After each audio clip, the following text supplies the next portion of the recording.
Class 6th students, today I will teach you in SST subject the remaining part of the chapter 4, the maps. Last video I taught you the scale, what is scale, what is direction, what is map, use of map, ये सारी चीजें मैंने आपको बताई थी. Types of maps बताया था, political, physical, thematic. फिर मैप को बनाने के लिए क्या क्या जरूरी होता है. डिस्टेंस, भाई अब जबलपुर का मैप आप जबलपुर के बराबर पेज में तो नहीं बना सकते हैं ना, उसके लिए एक स्केल बनाते हैं, वो भी बताया था, समझाया था. अब हम समझेंगे फाइंडिंग डायरेक्शंस. डायरेक्शंस भी बताया था कि आपके बिल्कुल ऊपर नॉर्थ होता है, नीचे south, left hand side west and right hand side east. ये मैप का डायरेक्शन होता है. लेकिन डायरेक्शन पता कैसे करते हैं? फर्स्ट पॉइंट है by facing the rising sun. ये तो सबको पता है, उगते हुए सूरज की तरफ फेस करके खड़े हो जाओ तो हमको डायरेक्शन पता चल जाता है. सारी दिशाएं पता है ना कि उगते हुए सूरज की तरफ जब हम फेस करके खड़े होते हैं तब वो ईस्ट होता है. हमारे बिल्कुल बैक साइड में वेस्ट, वही लेफ्ट हैंड साइड में नॉर्थ, और राइट हैंड साइड में नॉर्थ, लेफ्ट हैंड साइड में साउथ होता है. With the help of the magnetic compass, ये नॉर्थ दिखाता है केवल. Compass is very useful for finding directions at a place. This is a small circular box with a magnetic needle inside. The needle of the compass always points in the north-south direction. जो सुई होती है वो एक गोल आपका एक चीज होता है मैग्नेटिक कंपास, जिसका जो निडल होता है सुई वह नॉर्थ और साउथ दिखाता है.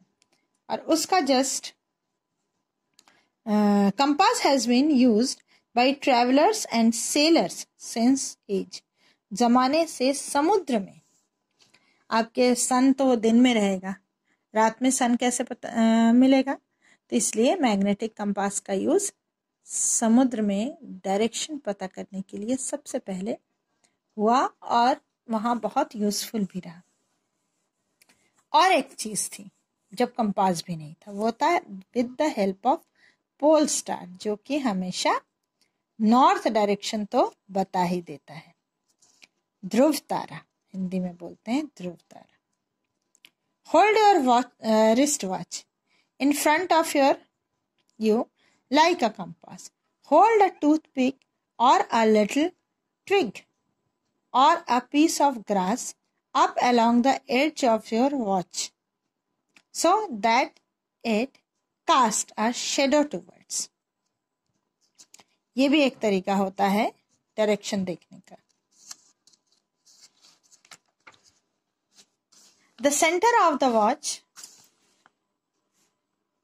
turns your watch until the shadow splits in half the distance between the hour hand and 12 on the watch face.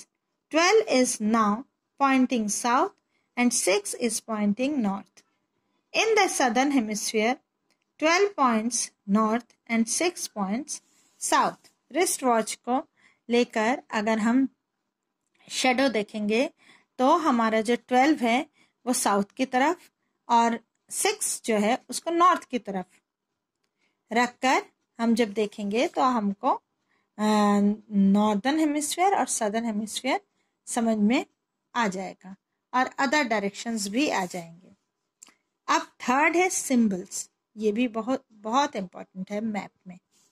वो है कि अगर कहीं रोड में मंदिर है, मस्जिद है, रोड कैसी है, मेटल्ड रोड है, पक्की सड़क है, कच्ची सड़क है, ये सारी चीजें भी हमें मैप बताता है. इसको बोलते हैं कन्वेंशनल साइन. क्या बोलते हैं? Conventional sign. ये ऑल ओवर वर्ल्ड सेम चलता है.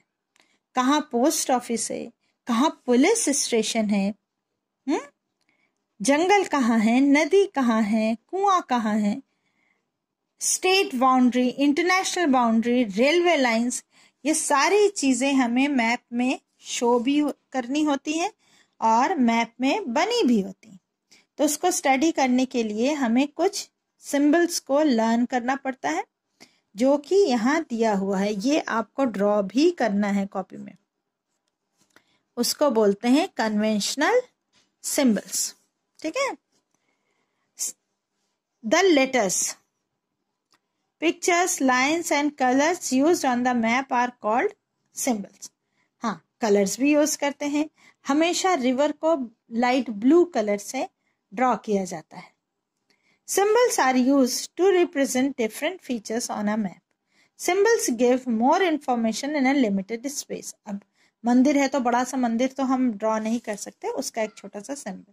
फॉरेस्ट है तो कैसे हम शो करेंगे, तो उसको 3-4 पेड़ों से शो किया जाता है, छोटे छोटे। तभी तो एक छोटे से मैप में हम सारी जानकारी दे पाते हैं। Give more information in a limited space. ज़्यादा information छोटी सी जगह पर। Maps use a universal language that everyone can follow. The universal symbols used in a maps is referred to a conventional symbols. मैंने बोला ना, सब पूरा वर्ल्ड उन सिंबल्स को यूज करता है, इसीलिए उसे यूनिवर्सल सिंबल्स कहते हैं। और वो क्या होता है, नेम क्या है उसका, conventional symbols.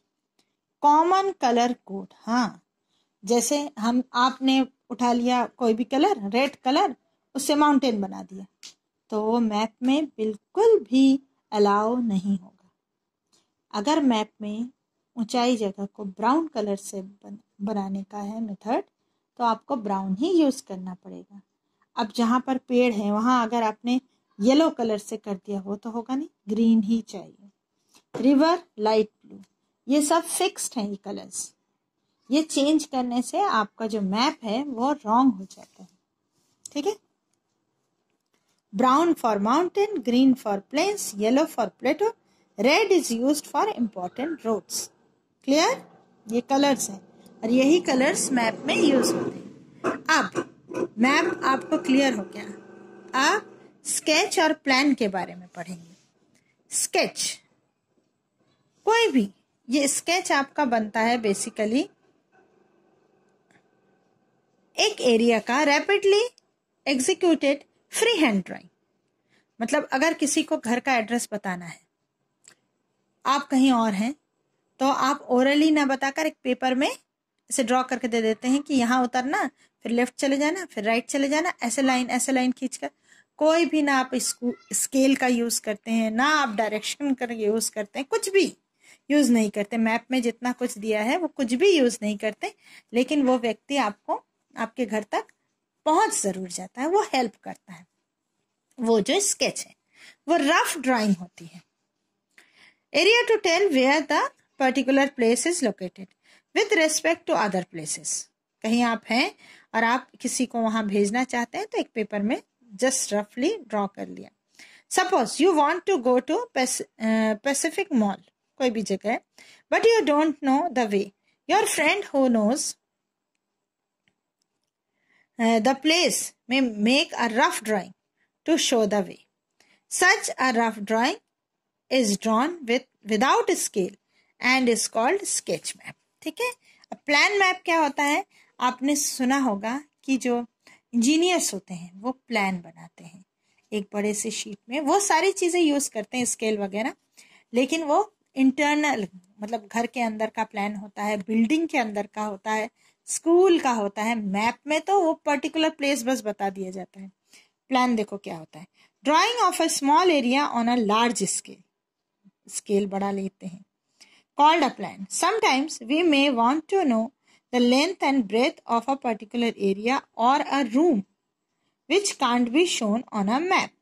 For this purpose, we can refer drawing drawn to scale called a plan. This is also a layout plan.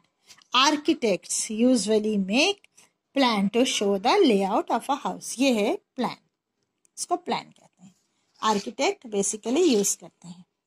आप difference between globe and map पहले ही हम ऐसे हिंदी में पहले आपको बता दें कि ग्लोब क्या होता है, एक बड़ा सा चीज होता है, छोटा जितना भी हो, लेकिन आप उसको बैग में नहीं रख सकते, हाथ में लेके चलना। बहुत छोटा हुआ तो चलो बैग में भी आ गया, लेकिन ग्लोब में बस कंट्रीज नेम, कॉन्टिनेंट्स क्लियर रहेंगे और कंट्री का बस कैपिटल बताया जा सकता है। बड़े से बड़े ग्लोब में भी विलेज या तक नहीं पहुंचता। अगर डिटेल चाहिए तो मैप बहुत जरूरी है, लेकिन ग्लोब जो होता है वह क्या होता है, अर्थ का स्मॉल साइज होता है, इसीलिए उसका जो डिस्टेंस है वह नॉर्थ पोल और साउथ पोल में एक्यूरेट होता है ग्लोब में, और मैप में वो गड़बड़ हो जाता है। क्यों? क्योंकि अर्थ तो हमारा गोल है ना। अब गोल चीज के इस पॉइंट को देखो, इस पॉइंट को अगर मैप में बनाएंगे तो वो फैल जाएगा ऐसे। तो ये पॉइंट और ये पॉइंट अगर ग्लोब में इतना सा है डिस्टेंस, ये पॉइंट और ये पॉइंट अगर पास पास है, तो अगर हम मैप में बनाएंगे तो वो यहां और यहां हो जाएगा, पेपर में फैल जाएगा ना। क्लियर हुआ कि नहीं? तो डिस्टेंस प्रॉब्लम नॉर्थ पोल और साउथ पोल में मैप में बहुत ज्यादा होता है, गड़बड़ होता है वो, और ग्लोब में परफेक्ट होता है। परफेक्ट डिस्टेंस जो है एक जगह से दूसरी जगह का, नॉर्थ पोल और साउथ पोल का ग्लोब में बिल्कुल परफेक्ट होता है, और जो कि मैप में मिस्टेक होता है। अब हम पढ़ देते हैं, ठीक है, एक रीडिंग कर लेते हैं। A globe is a 3-dimensional sphere while a map is 2-dimensional. A globe represents the whole earth, whereas a map may represent the whole earth or just a part of it. इसीलिए detail भी कर सकते हैं, एक part का भी map बनता है।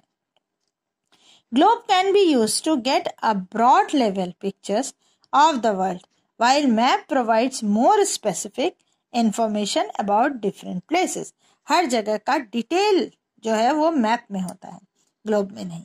Globe being spherical in shape spins around an axis, however a map being a representation on a piece of paper does not spin. वो घूमता नहीं है, एक piece of paper होता है। Globe is made a hard material and cannot be folded